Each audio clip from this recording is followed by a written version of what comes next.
Pagkatapos ko makagraduate ng high school, mag-date tayo.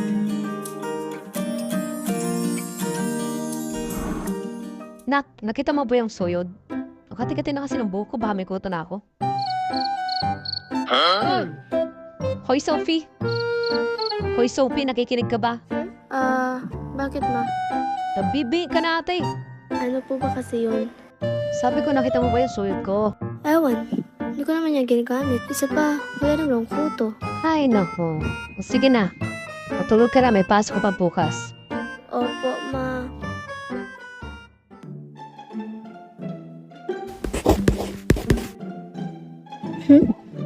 Bakit parang semata ngayon ah? Anong meron? Secret. Secret ka pang nalalaman. Sabihin mo na kasi. Nung isang araw kasi, Oh. nagkita kami ni Ivan. We, talaga ba? Oo nga, Paano? Wala nga siya dito, di ba? bumiyaya siya dito. May sinuli siya sa akin. Totoo ba yan o nag-joke ka na naman dyan, te? Ayaw mo maniwala ah. Ang galing mo, Ivan. Ikaw na naman ang highest sa post niyo kanina. Maraming po salamat, sir. Ivan, matanong ko lang. Ano po yun, sir? Nagkaroon ka na ba ng girlfriend? May tumatawag sa cellphone mo. Wait lang, sir. Sagutin ko lang. Hello, love? Ha? Bakit, love? Una na ako, Ivan. Mag-check pa ako ng mga activities niyo. Sige po, sir. Ba't ka pala napatawag? Wala lang. Namimiss lang kita. Ay, wow ha? Nag-lunch ka na ba? Mamaya pa ako mag-lunch. After kong mag-pay. Sige. Ay, baba ko na pala. May gagawin pa ako. Okay. Bye-bye. Ingat ka. O ano? Yabang oh. Parang isang araw lang pipiyak ko sa akin. Anyway, ayun na ba? Hindi pa, pero gusto niya din ako. Hindi pa pala kayo pero ganyan na yung level ng atake natin ah. Wala naman masama doon ah. Gusto naman namin ang isa't isa. Gawin mo ang gusto mo. Saka masaya, te.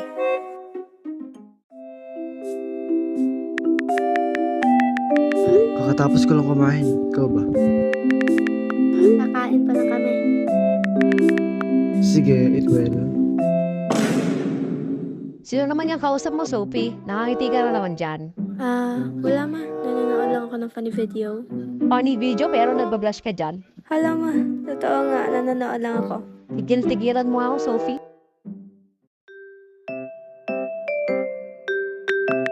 Good luck sa school at ingat ka pa uwi. Good luck din sa'yo at ingat ka din.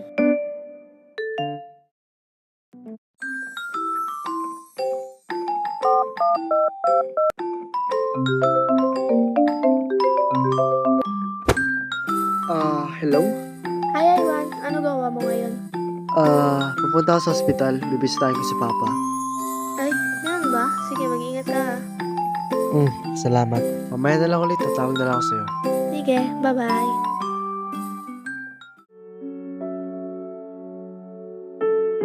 Kumusta si Papa? Nagpapahinga na po siya, sir. Pa, konting tiis na lang. Gagaling ka din.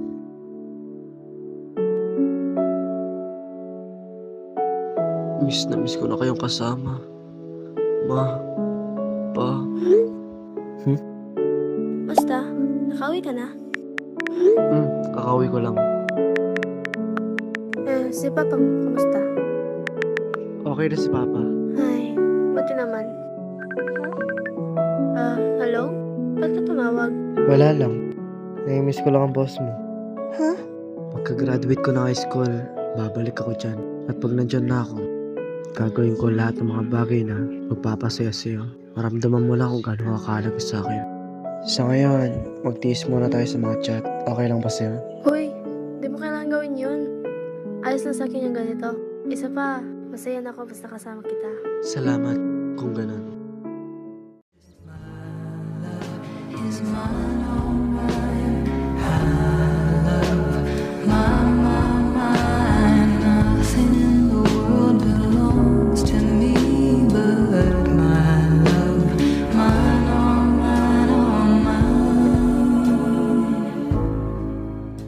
Ivan, look oh, ang cute. Sir, ang papa niyo po.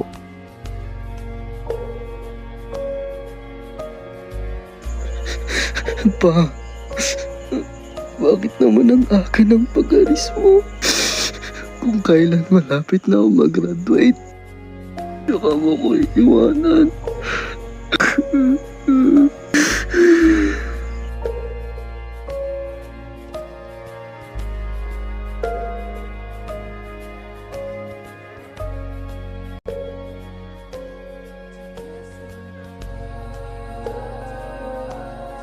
Ha?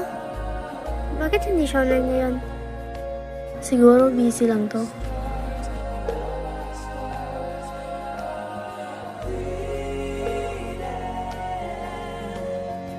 Hmm? Hindi pa din siya online? May exam kaya sila? Bagay, hindi naman siya namamansin pag malapit na ang exam.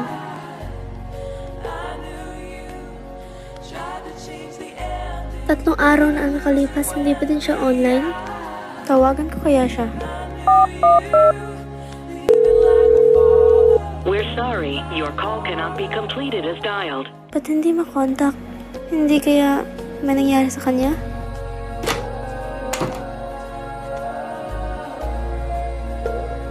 Bakit, Sophie? Alam mo ba yung address na Ivan ngayon? Address na Ivan? Oo, alam ko. Ano address niya? Santa Maria, London Street. Ang house number nila ay 31. Sige, salamat. Bakit mo pala natanong?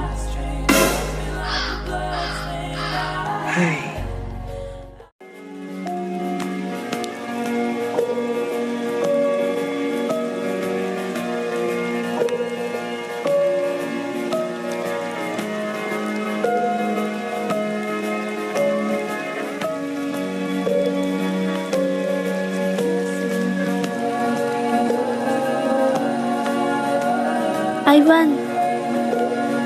Nandito ka ba? Sophie,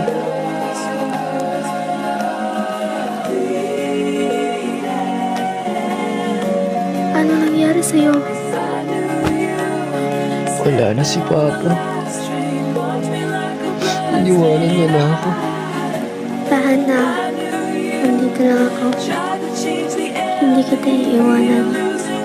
Dito lang ako palagi sa tabi mo.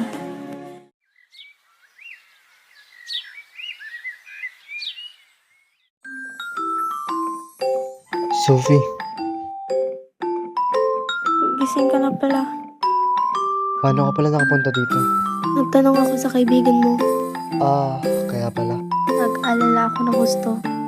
Nung napansin ko na hindi ka na nag-o-online ng 3 araw.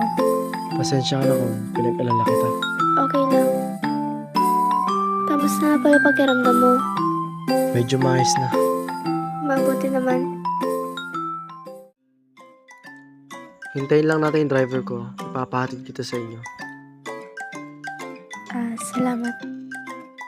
Ivan, Bakit, Sophie? kamusta pakiramdam mo? Medyo maayos naman na. Kung hindi ka pa masyadong okay, puntahan kita dito tuwing weekend. Ako hindi na. Kaya ko na to.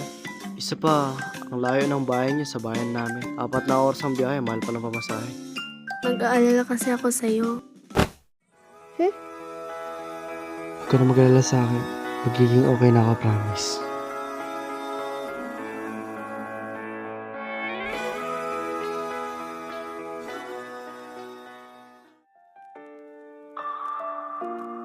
Graduation day na namin. Lahat ng mga schoolmate ko, kasama nila mga magulang nila.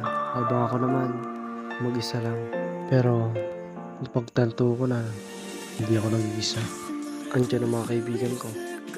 At higit sa lahat, andito din ang pinakamamahal kong babae sa buong mundo.